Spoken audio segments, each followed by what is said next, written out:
पाल जी, सरकार तपोज इसी पाल में जी, कुछ करेगी ना, तो जो बीजेपी बजट घटा दिया गया तो करेगी क्या सर? कांग्रेस के हमारे साथी हैं। बार बार बजट को लेके, चूंकि राहुल गांधी जी का बयान आया था अरबपतियों के लिए बजट है ये, इसमें आम आदमी का कोई रोल नहीं है, और अब ये शिक्षा का कटौती की बात को उठा रहे हैं। बताइए भाई, शिक्षा में कैसे जो है बजट खराब निकला है?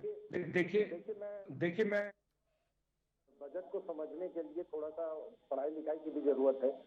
देखिए एक चीज बता दूं, ये बजट प्रधानमंत्री पढ़ाई मोदी जी लिखाई की के। जरूरत है भाई साहब, तो आप मुझे इतना बता दीजिए कि बजट शिक्षा में आप कटौती अभी हुई है तक कि नहीं हुई है। ठीक है शैलेंद्र जी। आप गुमराह मत करिए जनता को ना, कहिए कि सीधी कटौती की गई है, नौजवानों के हक अधिकार छीने जा रहे हैं, पढ़ाई से वंचित किए जा रहे हैं, ये बताइए ना आप सर।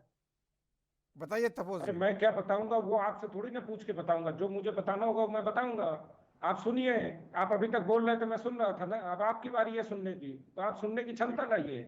सुन रहे देखिए बोलिए बोलिए। ये बजट प्रधानमंत्री मोदी जी के विकसित भारत 2047 के सपनों को साकार करने की दिशा में एक मजबूत कदम है। इसमें आर्थिक आत्मनिर्भर, digital India, make in India, कृषि क्रांति, ग्रीन एनर्जी और सामाजिक कल्याण जैसे प्रमुख पहलुओं को प्राथमिकता दी गई है। भारत 2047 तक दुनिया के सबसे समृद्ध, आत्मनिर्भर और शक्तिशाली अर्थव्यवस्थाओं में शामिल हो सकता है। विकसित भारत 2047 अब एक सपना नहीं है, बल्कि एक वास्तविकता बनने की ओर बढ़ रहा है। आपको क्या याद होगा कि कुछ दिन पहले जब इंडिया टुडे कॉन्क्लेव में प्रधानमंत्री जी ने जब बात कही थी, तो उनके जो चीफ एडिटर थे वो कुछ पूछ रहे थे, तो उसी समय प्रधानमंत्री जी ने रोक के उनको बताया कि आप अपने पूरे टीम को लगाइए और फिर समझने की कोशिश करिए कि मोदी क्या चीज है। तब उन्होंने बताया कि आप 2022 या 25 या 30 इसकी बात कर रहे हैं, मैं 2047 की बात कर रहा हूं। नहीं नहीं हमारा रोड मैप आपको समझने के लिए आपको थोड़े से मतलब अपनी प्रतिभा को बढ़ानी पड़ेगी। बाकी महान अनुभवों को सुनिए, वो किस तरीके की प्रतिक्रिया दे रहे हैं, उससे आपको काफी चीजें समझ में आएंगी। निवेश और वित्तीय स्थिरता, इसमें भारत की जो 2047 शिक्षा में के योगदान क्षेत्र में देगा वो है कटौती की बात कर रहे थे भारत महोदय को। माननीय जी, आप बहुत ज्यादा अध्ययन और उसकी बात ना करिए। मैंने शिक्षा पे कहा, ज्ञान की जरूरत नहीं है मुझे, मैं ज्ञान के लिए नहीं बैठा हूँ आपके यहाँ। आज आपका बजट आया है तो शिक्षा पे आपका क्या बजट है उस पर मैंने बात की, आपने जवाब नहीं दिया मेरा। और आप मुझे 2047 का सपना दिखा रहे हैं। एक साल के बजट में चीजें दिख रही है कि नौजवानों के शिक्षा के साथ आपके क्या भाई बजट है।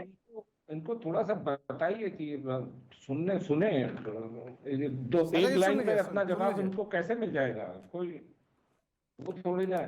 देखिए दुनिया के शीर्ष अर्थव्यवस्थाओं में शामिल होगा इसमें, और मजबूत और स्थिर वित्तीय प्रणाली से आर्थिक संकटों से बचाव होगा। एफडीआई की नीति में सुधार है, जीएसटी और टैक्स सरलीकरण है, डिजिटल भुगतान और फाइनेंशियल इंक्लूजन है, ये निवेश और वित्तीय स्थिरता इसके बुलेट्स पॉइंट्स है। स्वास्थ्य और सामाजिक सुधार, ये सबसे बड़ा नहीं, लेकिन तपोज हमारा पाल जी, राहुल देखभाल गांधी कर जी रहा कह है। रहे हैं कि ये अरबपतियों को स्वास्थ्य फायदा पहुंचाएगा बजट, आम आदमी जो है गरीब और पिछड़े समाज को कोई फायदा नहीं मिलेगा।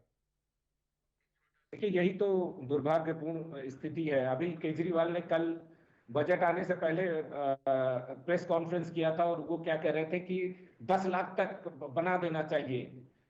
हमने 12 लाख तक बना दिया है। तो केजरीवाल एकदम जिप है, तो आप लोग कुछ दिल्ली बोलने चुनाव लायक जीतना क्षमता था भी इसलिए नहीं किया है। ऐसा? दिल्ली चुनाव नजर में था तपोज देखिए जी? विपक्ष की, जी फिर से बताइए, आपकी दिल्ली आवाज चुनाव भी कट नजर रही में है। रहा होगा बजट बनाते समय। देखिए दिल्ली चुनाव तो हम लड़ रहे हैं, उसके लिए उसके घोषणा पत्र और संकल्प पत्र हमने जारी किए हैं, और उस पे हमने एक नहीं 3-3 प्रेस कॉन्फ्रेंसेस किए हैं, और उस पे जो भी हमारे वायदे हैं उसको दिल्ली सरकार बनते ही हम उसको लागू करेंगे और पूरा करेंगे। और उसमें सबसे प्राथमिकता हमारी है आयुष्मान भारत की योजना, हर जल स्वच्छ जल मिशन जो है वो है, नल पानी पहुंचे। ठीक है, ठीक और है।